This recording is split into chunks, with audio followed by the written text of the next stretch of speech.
Hello दोस्तों, welcome back to my YouTube channel. लो भाई, हमेशा की तरह आज भी मैं आपको एक बहुत इंटरेस्टिंग का न्यूज़ दे रहा हूँ भाई। मैं आपको एक स्टोरी सुनाऊंगा आज। मैं आपको आपके साथ एक केस शेयर करूंगा भाई, क्योंकि बहुत सारे लोगों की भाई बहुत टाइम से फाइल स्टक हुई पड़ी हैं भाई।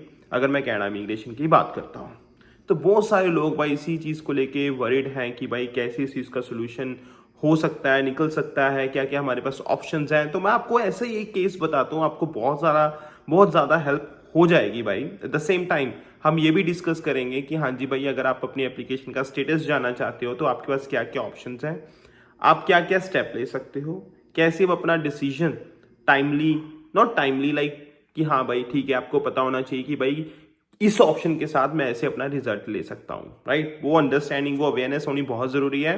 तो इस वीडियो में भाई वही चीजें बात करेंगे, ठीक है जी। बाकी भाई स्टार्ट होने से पहले thank you so much for watching my channel. काफी सपोर्ट दे रहे हो, प्यार दे रहे हो भाई, थैंक यू सो मच। सो जी, नैव सिंह संगेर आपके सामने हाजिर है जी बातें शातें करने के लिए। लो जी भाई, बात करते हैं एक स्टडी परमिट एप्लीकेंट की, ठीक है जी। उसने भाई अपनी फाइल अप्लाई की भाई स्टडी परमिट के लिए ऑन जुलाई 13, 2022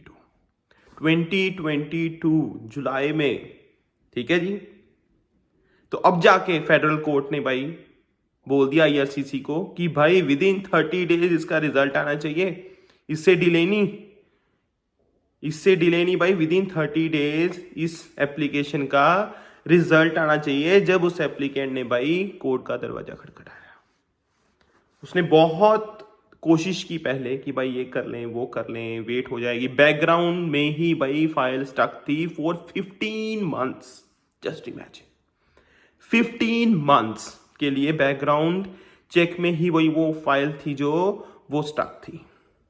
लेकिन अब जब कोर्ट का उन्होंने दरवाजा खटकाया और भाई कोर्ट ने देखा, समझा कि भाई कोई इसमें ज्यादा कॉम्प्लेक्स तो था नहीं कुछ भी ऐसा, इतना डिले तो होना नहीं चाहिए था।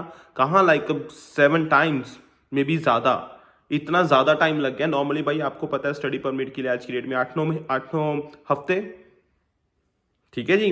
बट कहाँ भाई, है ना। मतलब अगर उस टाइम की बात करें फिर भी इतना ज्यादा थोड़ी होगा। 2022 की अगर मैं बात करता हूं, लेकिन भाई इतना ज्यादा टाइम लग गया। तो भाई कोर्ट ने कहा कि भाई इसका जो है रिजल्ट वो विद इन 30 डेज आप करो इसका फाइनल, ठीक है जी। तो ये एक चीज थी। तो इसमें गाइस काफी चीजें निकल के आती हैं। देखो, मैं आपको तो गाइस थोड़ा सा स्टूडेंट के बारे में और बताता हूं। देखो जी, उन्होंने बोला है इन दिस केस, वैसे तो केस टू केस वेरी करता है गाइस, सारा कोर्ट देखता है भाई क्या है, कितना कॉम्प्लेक्स केस है, कुछ फ्रॉड तो नहीं है, ये डॉक्यूमेंट्स कैसे हैं, वो सारी चीजें भाई चेक होती हैं। देखो जी, जो एप्लीकेंट था intended to pursue a PhD program in mechanical and industrial engineering at University of Toronto। जब उसने अपनी फाइल जुलाई 13, 2022 में फाइल लगाई भाई, तो किसके लिए? पीएचडी का प्रोग्राम था जी मैकेनिकल इंडस्ट्री इंजीनियरिंग में एट यूनिवर्सिटी ऑफ टोरंटो में उसने अप्लाई किया था, ठीक है जी। IRCC failed to make a decision on her application for so long that she had to take multiple deferrals on her start date for the program। Obviously, जब result ही नहीं आया visa का भाई, उसको फिर डेफर बहुत सारे आप समझ सकते हो भाई, ठीक है जी। तो वो बहुत ज्यादा उसको प्रॉब्लम फेस करनी पड़ी, ठीक है। तो देखो जी भाई कितना टाइम हो गया, अभी कितना टाइम हो गया, ठीक है। तो ये चीजें थी जी।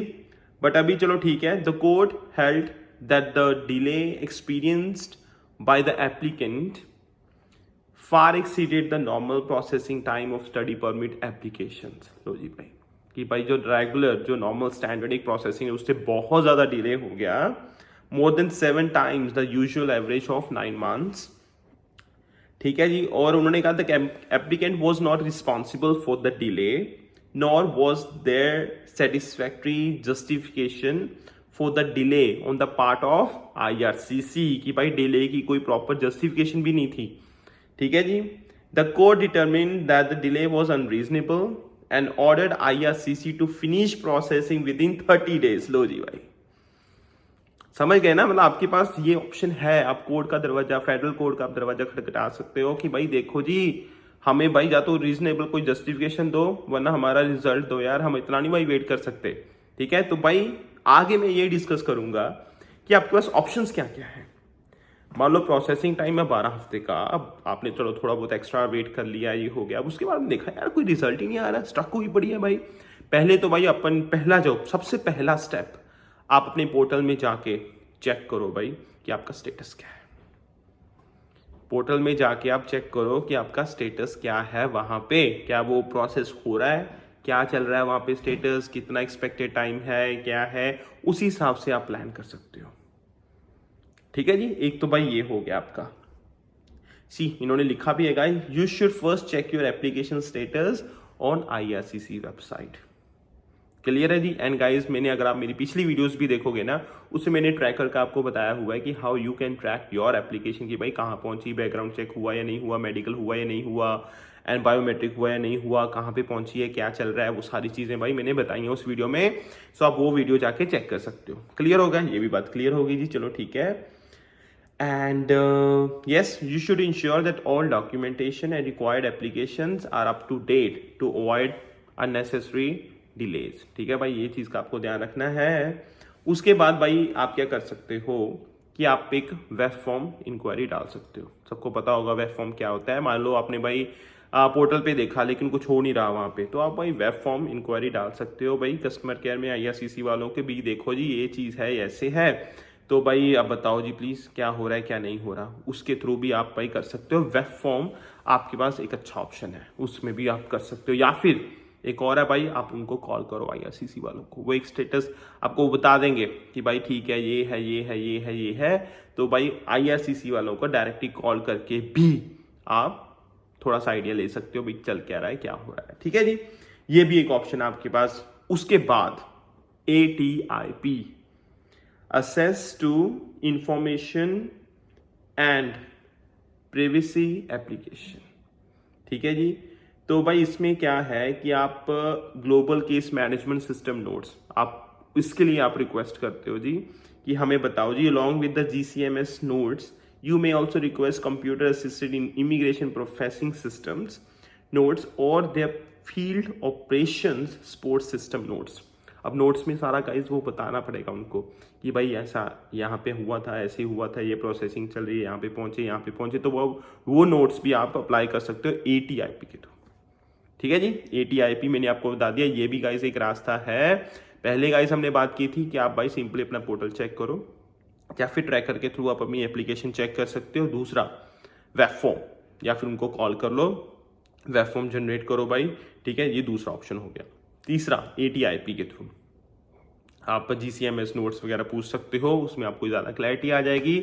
उसके बाद क्या करना है भाई, आप मान लो आप थक गए, हार गए भाई, कुछ नहीं हो रहा, कोई रिजल्ट नहीं आ रहा, कोई सुन नहीं रहा मेरी बात, तो क्या करें आप भाई, हायर करो एक लॉयर, फॉर्मल रिक्वेस्ट डालो भाई वेब फॉर्म के थ्रू कि भाई देखो जी ये चीज़ हो रही है भाई, हमारा कोई रिजल्ट नहीं आ रहा, तो please help us out, please look into this.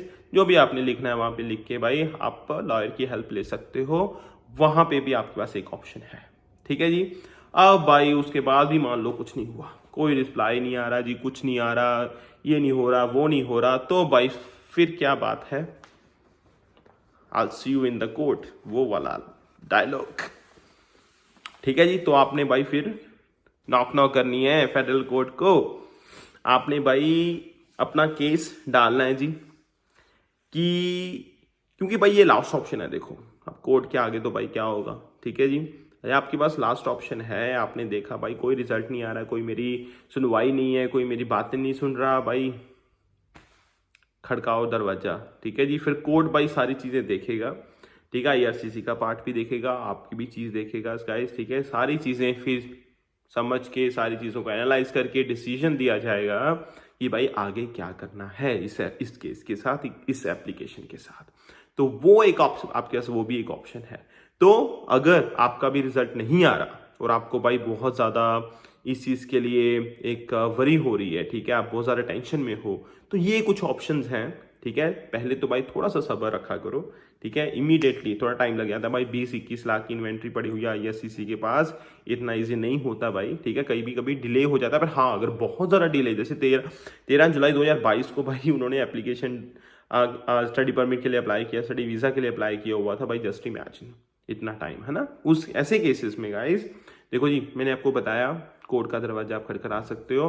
उसके अलावा गाइज शुरू में अगर मैं बात करूं, देखो IRC पोर्टल पे अपना स्टेटस चेक करो, या फिर PR ट्रैकर पे अपना स्टेटस चेक करो भाई, ठीक है। वेब फॉर्म आप जनरेट कर सकते हो, कॉल करो उनको भाई, ठीक है जी, या फिर एक लॉयर हायर करके आप उनके थ्रू एक रिक्वेस्ट लेटर जनरेट कर सकते हो, वेब फॉर्म के थ्रू उनको भेज सकते हो ICC वालों को, ठीक है। या फिर लास्ट में भाई आप केस करो जी, कोर्ट का दरवाजा खटखटाओ, उनको बोलो भाई देखो जी, बताओ जी क्या करना है, हमारे हाथ खड़े हो गए, उतनी पेशेंस है कि जी आप बताओ भाई क्या करना है, तो वो भी एक ऑप्शन है।